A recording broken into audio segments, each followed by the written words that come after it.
old, but gold. It's a girl thing. I don't get that girls do. Some girls at least. They'll shave their leg. Just like that. Shave their armpit. Shave their vagina. Leave their mustache. What the fuck is the point of that? Does anyone get the logic there? I just want to be silky as a roof. If I could be soft here and roof. That's just all I'm concerned with. Like if we could snug roof. Maybe in the mornings if you could just hold me roof.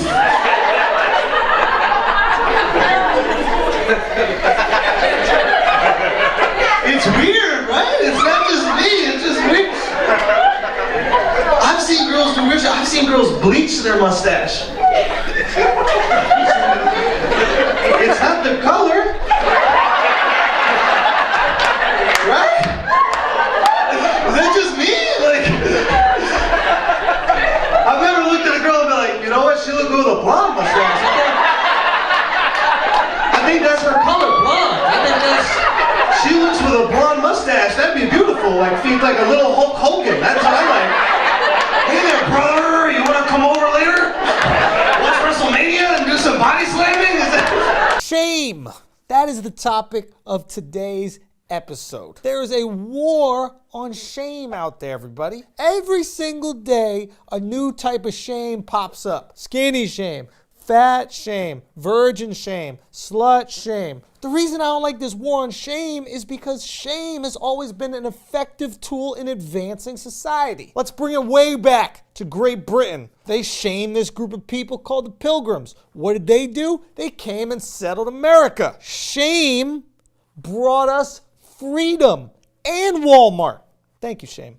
I appreciate you very much for those things. Look at what shame has brought us. Some of the greatest human beings ever have credited shame for their success. Michael Jordan was shamed when he was cut by his high school basketball team. What did he then do? Become the greatest basketball player ever and created the greatest shoe line in the history of sneakers. If there weren't for shame, I'd be wearing Scottie Pippen's shoes right now. I'd rather throw up on my feet. Chris Rock once said that the reason he's funny is because white people treated him like shit. That's right. He was shamed into becoming the greatest fucking comedian ever. You're welcome for that, by the way, Chris. I just want to let you know. We use shame as a tactic to fight for animal rights. You can't wear a fur coat to a movie premiere without some chick with armpit hair dumping a bucket of red paint on you. Shaming is an effective tool to police shitty behavior. Remember when the NFL suspended Ray Rice for only 2 games after he made his wife go night-night in the elevator? We shamed them into suspending him for the entire year. His career might be over because of shame. Remember Mel Gibson, the actor? Well, if you don't remember him, it's because we shamed his career into the toilet. He said some horribly racist, homophobic, and anti-Semitic things. He was verbally abusive to his wife. And we said, you know what? Fuck this guy. We're going to shame him into forced retirement. And by forced retirement, I mean being in the Expendables. I can't tell you how much better society is today because of shame. You realize that priests used to fuck tons of kids, right? And then we started shaming them for it, and now they fuck only a few kids. That's a huge improvement. We cut their kid fucking way down because of shame. They're down to like a pack a day. Shame is important. Half of the shaming that people talk about doesn't even make sense. Slut shaming? What guys are shaming women for being sluts? We love sluts. They're our favorite things. No guy's at a party with his boys like, damn, you know, this party would be a whole lot better if these sluts would beat it. I like parties with dudes and prudes. You realize if it wasn't for shame, we would still think the world was flat? Columbus told people it was round. They shamed him for it. He was like, fuck it. I'm gonna prove your ass is wrong. Floated his ass around the world to the Dominican Republic, and now there are some amazingly affordable, all-inclusive resorts. That's because of shame. Some girls don't like foreskin. Some girls don't like, this is a real thing. I was once had a girl, I happen to be circumcised, but she, this is real. she was prejudiced against guys who were not circumcised. She literally said, I don't hook up with guys that are, I just don't do that.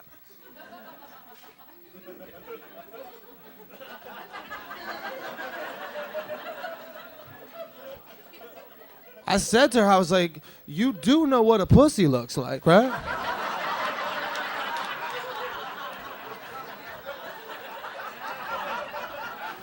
A pussy looks like a bucket of foreskin. That's what the fuck it looks like.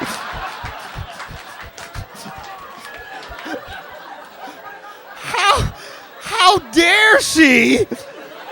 I just think it's gross that there's like a little extra skin that you could, it's just gross. And there's a fucking jellyfish flopping around.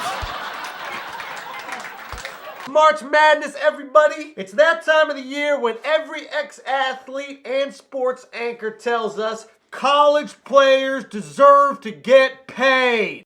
Where's my money? Bitch, where's my money? Well, the universities agree, and that's why they compensate them for their room, board, and education, an amount totaling no less than $50,000 a year. God damn. A quarter. College players deserve to get paid. They are. A lot. Think about that. $50,000 a year for some kid who just has a high school diploma. You know how much the average high school grad makes? $28,000 a year. You know how much the average police officer makes? $28,000 a year. You know how much the average military man or woman makes? $29,000 a year. That means that a college athlete gets more to fight the Irish than fight ISIS. What?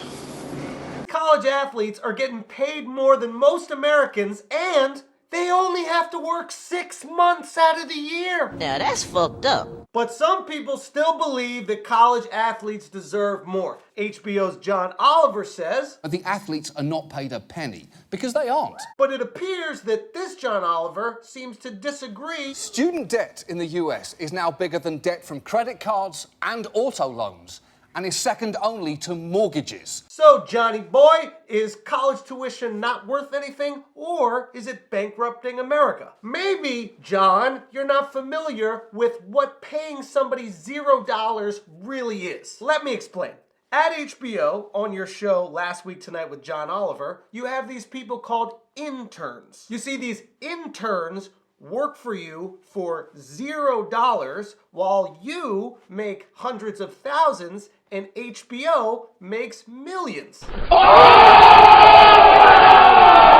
Now, don't feel bad about having interns, John Oliver. Most networks, businesses, corporations have them. It's how Americans get job experience and college credit. My question is, if internships are acceptable for most Americans, why are student athletes above the rest of us? I mean, if we really want to be fair, college athletes would pay tuition like you and me and then play their sport as an internship for college credit. But life isn't fair, and guess what? Student athletes benefit from that. Now, John Oliver did have some very compelling arguments for why they should pay the players. Because less than 2% of college basketball and football players go pro. Only 2% become pros? If that's the case, the NCAA deserves every penny they make off March Madness. They found a way to make $1 billion off of mediocre basketball. 36-38? That's not a score, that's a street address. Yes. But let me get this straight. We should pay them more in college because only 2% of them go pro? Yeah, that makes sense. Because, of course, everyone else who pays for college actually becomes their major. I mean, I can't tell you how many anthropologists I meet. Oh, and all the art historians that I bump into.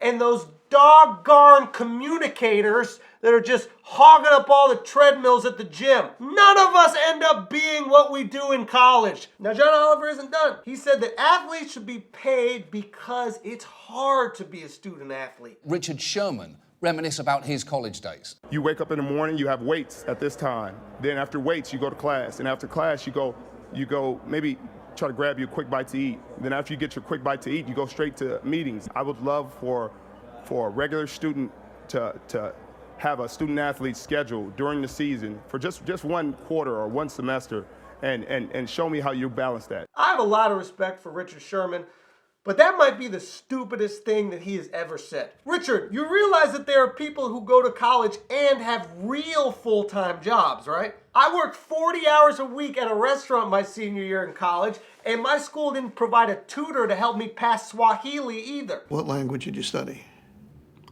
Swahili. What language did you take? I took Swahili.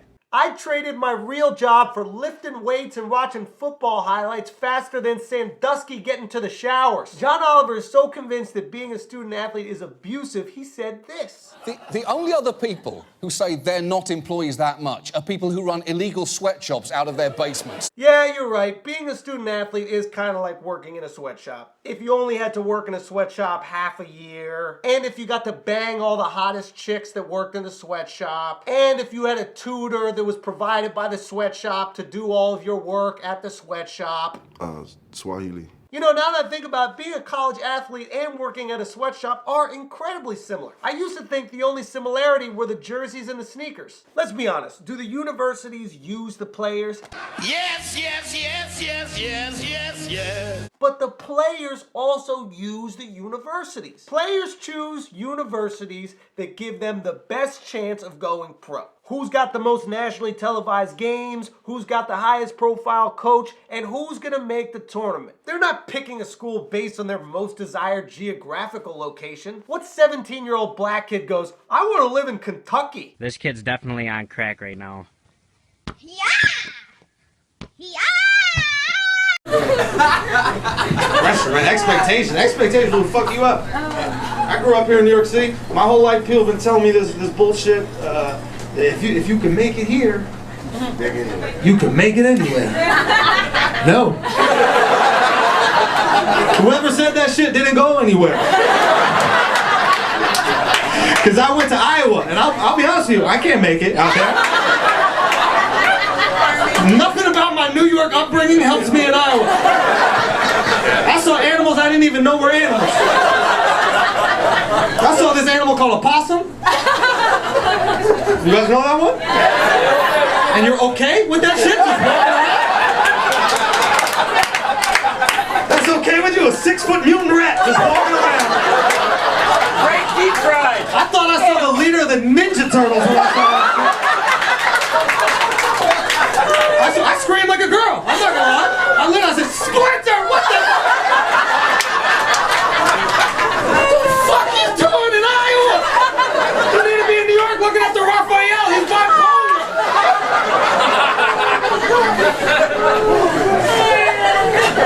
I wasn't ready. I was not ready. They took me to a national park. I've never been to a national park. I've only been to Central Parks. A lot changes at the national level. Don't take your little Central Park knowledge. Think that's gonna help you survive at the national park. Alright?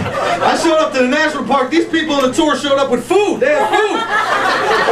They're looking at me like I'm crazy. They're like, where's your food, sir? I said, food? I was gonna get a knish. When we stopped at the sailboats, I was gonna get a knish. No sailboats, guys. No knish. No rollerbladers. No people painted in all silver that want you to give them money for being still.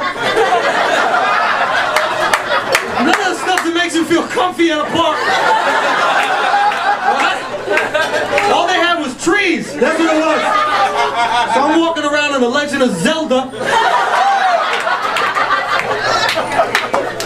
This tour guide, this crazy lady. This tour guide is just saying crazy shit. We're just walking, right? She didn't even turn around and tell us. We're just walking straight. And she just goes, okay guys, in case we see a grizzly bear. I was like, let me stop you right there, miss.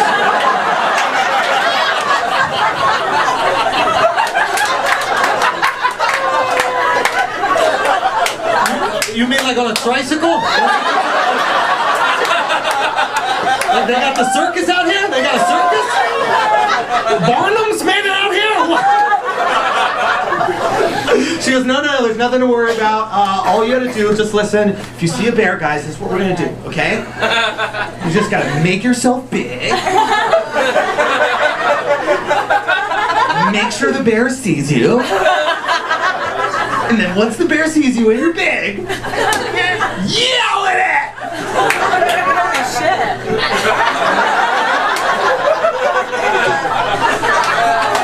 You setting us up, bitch? Is that what the fuck is going on? There was, you know the part of you that wants to live this shit in here? That goes, I'm surviving today.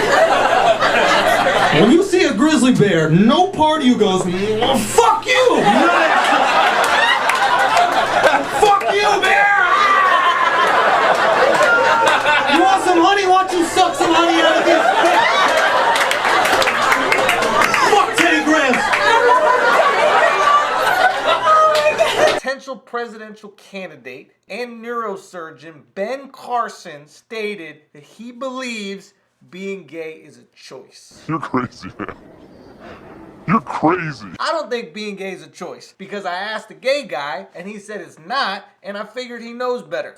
Duh. And that was the end of my research. Dr. Ben Carson thinks being gay is a choice because he's heard about some dudes that were straight that went to jail and did some gay stuff. I think Ben Carson believes this because he was a dork growing up. He was doing neurosurgery. He didn't have any friends, so he doesn't know what it's like to be around a bunch of guys. When a bunch of guys are hanging around and there's no women around, we're really fucking gay. When I'm with my boys, I can't go 5 minutes without trying to slap their cock. Shorty slap, asking them if they would suck dick for $1 million. Matter of fact, I can't wait till I make my first $1 million so that game can become a reality. I have certain friends who have agreed to suck dick for $1 million.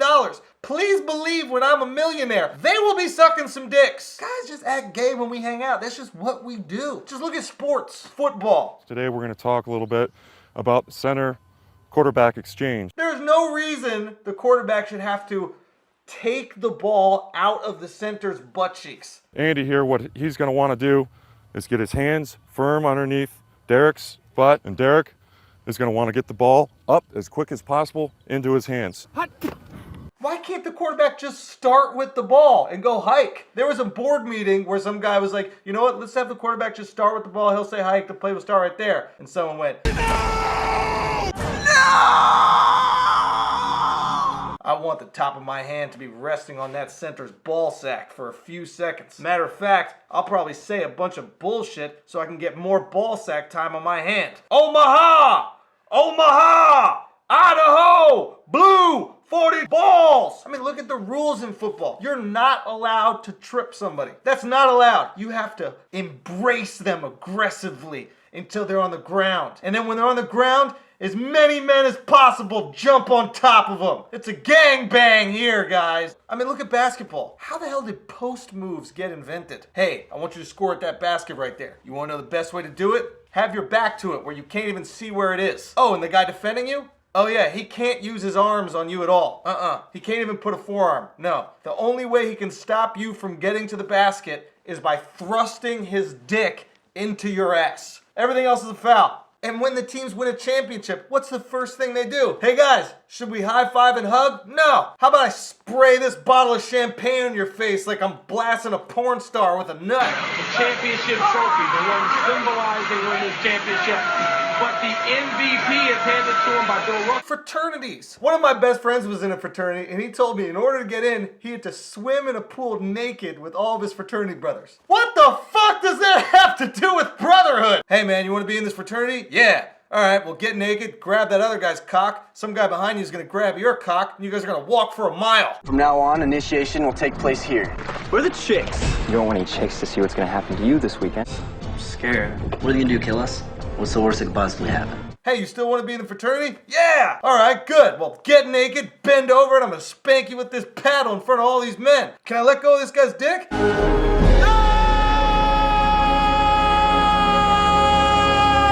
Being gay is not a choice. Just because you do a gay act doesn't make you gay. Your actions do not dictate who you fall in love with. So Ben Carson, jail is just the extreme of dudes hanging out with only dudes and there being zero women around. So on a football field, you might slap a guy's ass to congratulate him. In jail, you eat that ass. Too, you ever hear people say that about that the Mexicans are stealing the jobs? You ever hear people say that? You never heard that? You never heard that? Lying ass motherfucker right now. I'm not making that up though, right? I'm not. First of all, that's the stupidest thing I ever heard in my life. How the fuck do you steal a job? I never seen a Mexican walk into a restaurant. Give me the dishes. That shit never happened in my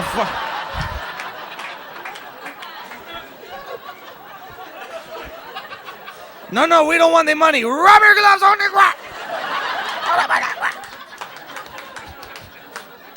Don't touch my palmolives.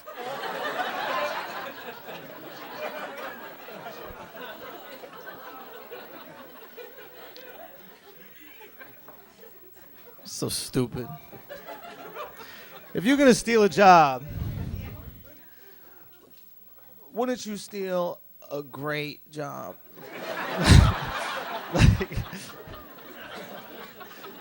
Like, who is deciding to steal these fucking jobs? That's what I want to know. Are you ready to steal some jobs today? Yeah, minimum wage, we can do worse. I wish they would steal a good. I wish 40 Mexicans would just raid the Apple store. The Genius Bar is ours! The fuck out of here, nerds! It's Mexicans that run the Apple store now. Just got nerds walking. What do you Mexicans know about selling Macs? If we can sell oranges, we can sell apples. Okay, get the fuck out of it. What's everybody talking about this week? Dun dun dun. Deflategate. Not this one. This one. A Brazilian model named Andressa Urach, who claims to have slept with Cristiano Ronaldo, was rushed to the hospital because her thigh and booty implants started eating her legs. This, of course, raises the question, is plastic surgery worth it? Abso-fucking-lutely. Did you hear who she claims to have slept with? Cristiano Ronaldo. This man's penis is more desired than the location of that Malaysian flight. And she got to sleep with him. And all she gave up were her legs. Shout out to Professor X. The point I'm trying to make here, everybody, is plastic surgery works. You might not like it, but you can't deny that it gets you what you want. Miss Brazil at the most recent Miss Universe pageant admitted to having 19 surgical procedures. There aren't even 19 body parts I look at. I look at 4 body parts. Face, tits, ass, feet. Feet are very important. You got toenails on all your toes.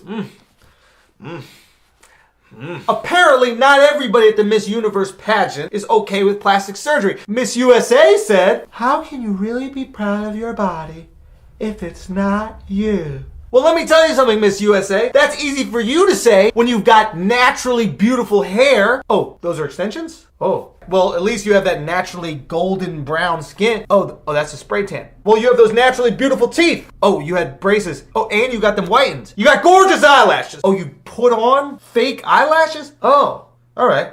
Fine, okay, nothing about your physical appearance is natural at all, but at least you answer questions naturally.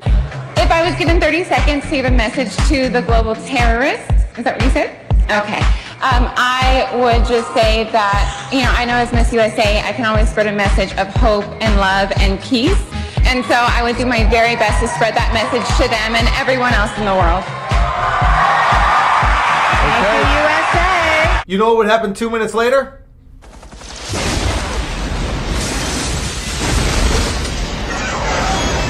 Alright, maybe that's not fair. After all, it's a beauty contest. They don't need to answer complex questions. They need to do 2 things. Be beautiful and walk.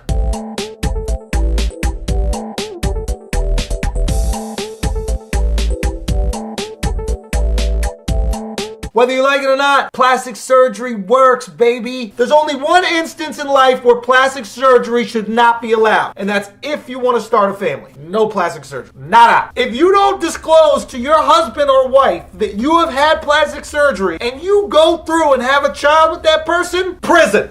Why? Rape. That's gene rape. Your ugly genes are pinning my handsome genes down and forcing them into our kid. That's gene rape. I didn't consent to creating life with you. I consented to creating life with the person you carved yourself into. You roofied me with your nose job. I don't want to find out what my wife really looks like when our child is born with a beak. I don't know if he should be breastfed or put on a box of Fruit Loops. And before all you say how mean I am for saying that, I'm allowed to. Nose! I get it, guys. I have a big nose. I get it. No! What else? A former New York Knick was recently popped for soliciting a prostitute. Who was it? I know you're thinking it's JR. Was it JR? No, surprisingly not. It was NCAA commentator Greg Anthony. So this raises the question, why would a successful, wealthy man who's on television solicit a prostitute? I did my research. It turns out there's a long line of successful men that have paid for the punani. The OG Jerry Springer paid for sex when he was mayor of Cincinnati. He didn't have to buy some punans. He could have called in an intern, shoved a cigar up in there, Clinton style. Shout out to Castro. Eddie Murphy helped out a hooker who turned out to be a Samoan man. If you're some man, what the Rock is cooking. If there's one group of people that you could tell the difference between the men and the women, Samoans. That difference is about 200 pounds. R&B singer D'Angelo even bought himself some sex. Granted, this was not old D'Angelo with the 8-minute abs. This was new D'Angelo who looks a lot like Old Dirty Bastard. Now, what do all these people have in common? They could have gotten laid on their own. So why would these successful men pay for sex? I'll tell you why. Because there's no time to chase a dream while you're chasing pussy. I'll say it again. No time to chase a dream while you're chasing pussy. Whores are good time management. Thanks to Steve Harvey, the original king of comedy, now the king of cock blocking, it takes 90 days to sleep with a woman. I'll get you, bitch. Look, I've done the math. It would take Greg Anthony 5 dates, 3 dinners, 2 walks in the park, and 1,100 text messages to sleep with a girl that knows her father in the Steve Harvey era. You know how long it takes to sleep with a prostitute? You point at the prostitute, show her some money, and then rub for an Adam's apple. So men who don't have 90 days to court a side chick, 90 days to get a girlfriend, they go to pros. They go to prostitutes. Not because they want to degrade women by putting a monetary value on them, but because they love their job. So don't blame Greg Anthony for prostitution. Blame the real problem. Steve Harvey. This past weekend, my city, New York, hosted the NBA All-Star Game. I want to give a huge thank you to all the stars, Floyd Mayweather, Drake, Kanye West, for not inviting me to any of their events. Thanks. As a precaution, I locked my girlfriend in our walk-in closet for the weekends with a gallon of water and some saltine crackers. Not taking any chances. While All-Star Weekend seemed to be a success, in actuality, the city of New York lost millions of dollars, and the NBA became the biggest cock block in professional sports by scheduling the NBA All-Star Game on Valentine's Day weekend. What the NBA failed to realize is that the All-Star Game is not about the players.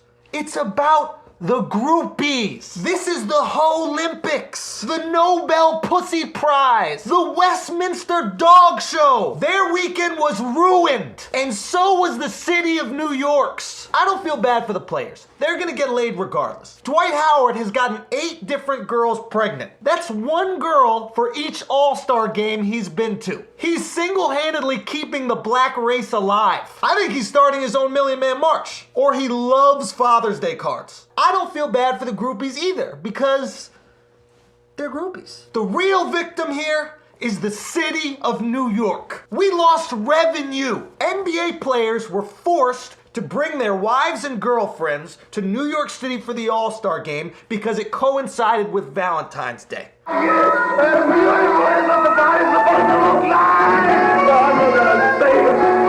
This caused groupies worldwide to stay at home in their grandparents' basements, working on squat videos and taking pictures of their fingernails. What people don't realize is sluts equal bucks. It's simple groupienomics. Let's look at some examples. During a normal All-Star Game weekend, Walgreens hires seasonal workers just to handle the increase in Plan B requests. Nail, hair, and waxing appointments go through the roof. You can't land yourself an All-Star if your pubic hair is looking like Basquiat. Condom sales skyrocket. Just kidding. Trap that man. Trap that man! You are the fun.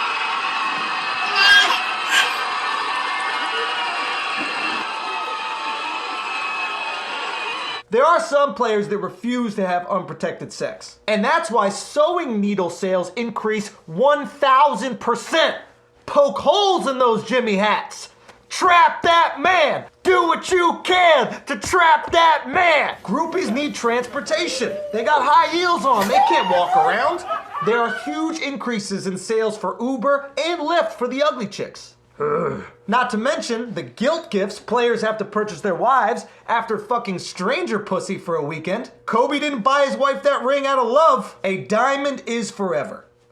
And it better be, because so is that herpes you gave her. For the sake of the American economy, every All-Star game weekend, the first ladies of the NBA should be sent on an all-expense paid vacation. I mean, besides their normal life. Preferably to somewhere with no cell service, like North Korea. Bravo can do a special on it. We'll call it Basketball Wives Pyongyang. We don't even have to call it a vacation. Just tell the wives that's where the All-Star game is. They won't know the difference. Dennis Rodman will be there. Girl, hold on. Girl, Yao Ming is way smaller in person, but his haircut on fleek though. You see that? Ooh, slick. Looking like Brad Pitt and Fury. Hey, Asian Brad Pitt and Fury. Hey, show me your tank.